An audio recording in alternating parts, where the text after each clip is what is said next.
Welcome back, everyone. It is Michael here with Offshore Citizen, and we're going to talk today about the subject of asset protection. For some reason, I thought I had done some videos on this, but apparently not, so we're going to do a bunch, starting with this one. So what's asset protection all about? Asset protection, at a very broad level, I think, is about two things. Number one, it's about diminishing the risk that you're going to have your assets threatened, okay? And usually, we're talking about from creditors, et cetera, but I'm going to talk about a broader sense of asset protection, looking not just, say, at your money or your physical assets, et cetera, but others as well. The second is, in the event that something happens, that someone actually comes after you, decreasing the amount that they get, right? So it's really about keeping what it is that you've got, all right? So let's start with this definition, like what are the assets that we're talking about, right? Because I think it's useful to say, okay, what are the assets? What are the threats, and then what are the ways that we protect? And we'll go into lots more details in future videos about some of those specifics of what it is that we protect. All right, so first of all, what are the assets? Well, usually we're talking about financial assets, right? So we're talking about cash, we're talking about intellectual property, we're talking about physical, real property, could be, for example, your buildings or something that you own, right? Usually things like that, right? It's assets on your balance sheet. However, you could have some other things. For example, your credit could be an asset, right? So protecting your credit is important, and there's some things that you can do with corporations, etc., to do that. Number two, you could look at your reputation, right? Your reputation is an asset. So if your reputation is tarnished, that's a bad thing, right? Now, we're also paying attention to the fact that we're looking at personal and we're looking at business. And this is very, very important because a lot of the strategies are designed to protect business assets and they don't necessarily protect personal assets very well. So I'll hear kind of some misunderstandings around that, okay? It depends on which direction a threat comes from. Now we can say, okay, well, what are the types of threats that we're talking about, right? And usually when we're talking about asset protection, we're talking about threats from creditors, okay? So somebody's gonna sue you, you're going to go bankrupt. These are like the two most common. We talk about bankruptcy court and things like this. But again, the truth is that this could go much further. You could be looking at protection from government instability. You could be, talking about extreme events, right? Something happening politically, something happening in terms of the financial system, something happening in terms of, weather or, acts of God, earthquakes, things like this. These are all really, you could broadly throw them under the term of asset protection because they are ways that you could lose, okay? So we're going to talk a little bit more about some of those, but certainly about things like risks from government, risks from corruption, risks from, stuff like that, okay?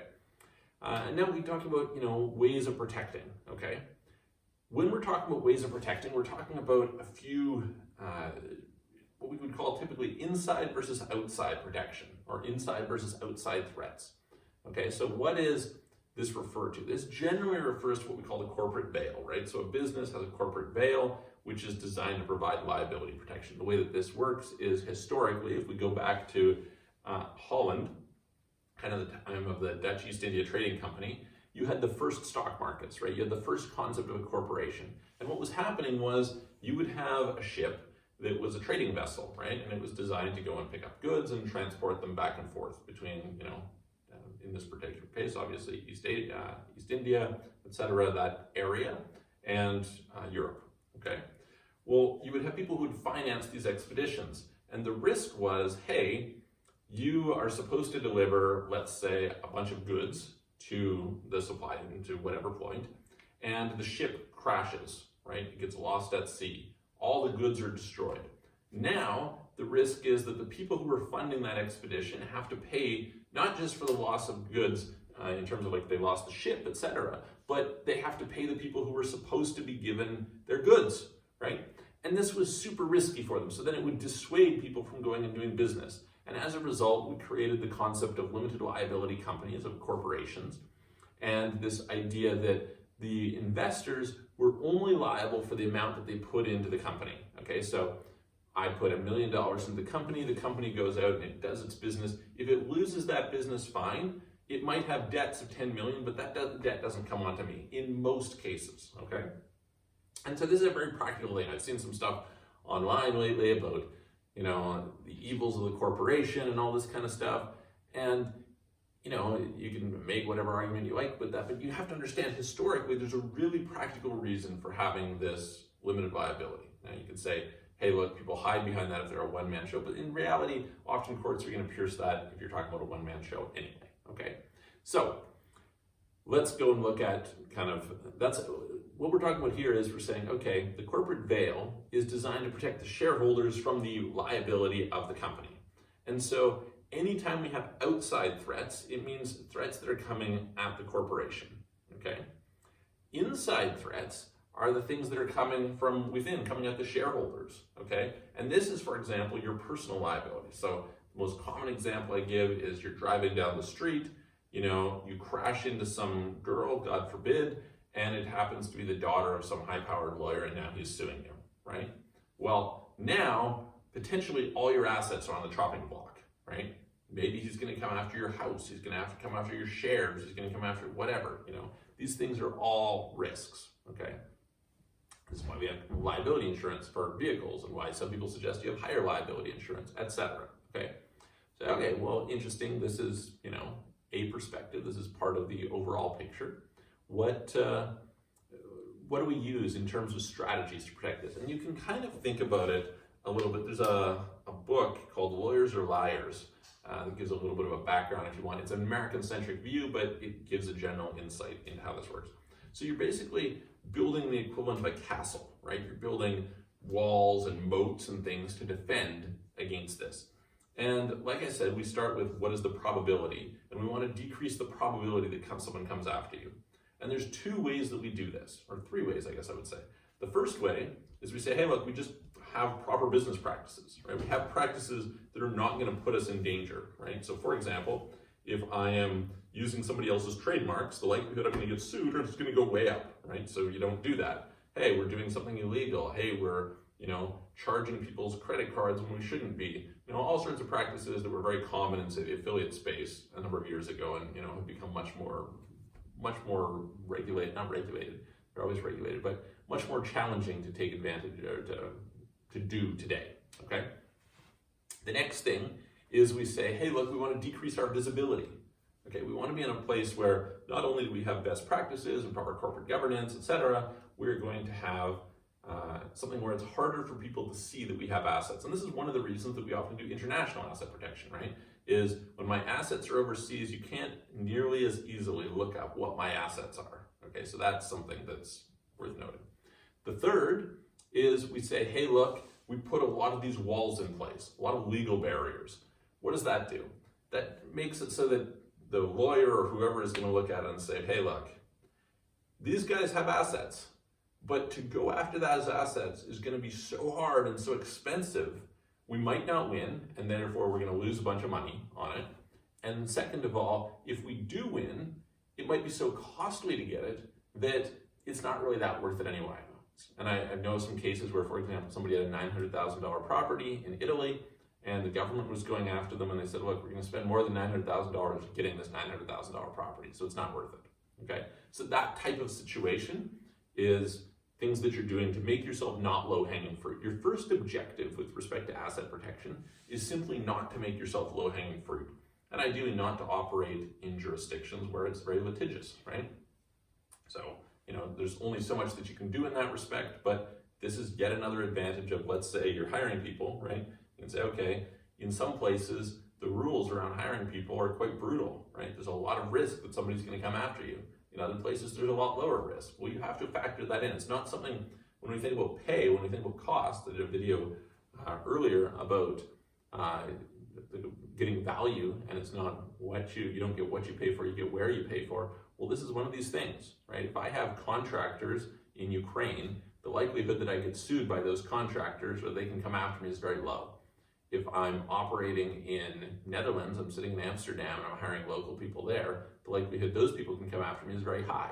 And the likelihood that they can get something from me is very high, right? So this is, you don't factor it into your wages, but it is a very real cost over the aggregate, right? Okay, what's next? We say, okay, we've decreased our probability of having someone go after us. Now, how do we make it less likely that we're going to lose things? Well, first of all, what we want to do typically is we want to split things up, right? And we do this by, say, for example, having operating companies and holding companies, right? Now, having an operating company and a holding company, I'll do a video later about the corporate veil and alter egos and concepts like this, piercing the corporate veil. But generally speaking, provided you have proper corporate governance, if one company is liable, the ripple effect shouldn't go to the next company. And so if the assets are spread out, this is going to be useful, okay? The next thing that you're going to do is you're going to simply have walls here, right? You're going to have different things that are going to protect you. So for example, if I'm in the US, I may take advantage of various exemptions. So you may have something like a homestead exemption, which means that your home, if you're in Florida, if you're in Texas, etc., you can have an unlimited value property that's not allowed to go after your home. Now, homestead exemptions vary by state, and in some states, maybe you get $60,000 of protection, which is quite paltry, right, by today's standards. But in some places, so the famous case is O.J. Simpson. O.J. Simpson won in criminal court but lost in civil court, was sued for a ton, and maintained his mansion in Florida and maintained his $300,000 a year retirement income because pensions were protected and their homestead, their home, was protected. Okay, so it's an example of things like this. You can have cases where you have something called charge order protection entities. You can utilize various different types of trusts, etc. Okay, so again, I'll do some more videos on a bunch of the specifics around types of vehicles that you can use and using different jurisdictions and piercing those, etc., because that's all very important to understand. But for now, I think the important thing to recognize is what vehicles are useful for inside protection versus outside protection, okay? Because what oftentimes people will say is they'll say, oh, you know, I have a corporation that's protecting me. Well, that doesn't really do anything to protect you on the inside, unless you have something like a multi-member company that's, say, a charging order protection entity. Okay, in that case, you know, you can have some things where you can protect the underlying asset and they can just go after the distribution. And this is very logical. Basically, the way that it works is, say you have, say you're in the US and say you're in a state where you have charging order protection entities and you've got multi-members of an LLC. Okay, now I have, say, 2 other partners. Okay, these 2 other partners, I signed up to be in business with them. I don't want to be in a situation where somebody else can take their membership interest and be a new partner with me. That would be horrible for me. So what it will be is it's like, hey, they can't go after that. All they can go after are the distributions. And, you know, so then the solution is you say, well, we're just not going to have any distributions, right? And we're going to wait you out and force you to settle for less. That's kind of the way that it works. So that's one thing. But generally, corporations do not protect you from personal liability. Unless you're talking about, that is to say, if you are taking on the personal liability, right? So you might take on, so I mentioned credit before, your company could take on a contract and its credit might be exposed and it's acting as a shield to protect your personal credit. So if something goes wrong, you have to default, a collection agency is going after. It's just the company, not you, that is going to have the report against their credit score, etc. So that's something that can happen. Another piece around this is we can say, okay, well, what do we use to protect it then? Generally, trusts. Trusts are like the main vehicle that we use. It's funny because I'll often hear people talk about trusts as an outside protection vehicle, but usually they're not. Usually they're an inside protection vehicle. And so you are kind of protecting from both sides. It's like you've got this castle, and depending on which direction someone's coming at you from, you need a different solution, okay? So that gives you like a basic overview of asset protection, I hope. And like I said, it's a very complex subject. You can read tons of court cases on it, you can read books on it, you can go into all kinds of detail, and it varies by country. So I'll cover a bunch more in future videos. If you want to see more on this topic or more on any particular topic, please comment, let us know. We're happy to make something that matches what it is you're looking for in as much as we can. Like the video if you liked it, comment, and subscribe. And if you want any help with anything, reach out to us. I look forward to seeing you guys on the next video.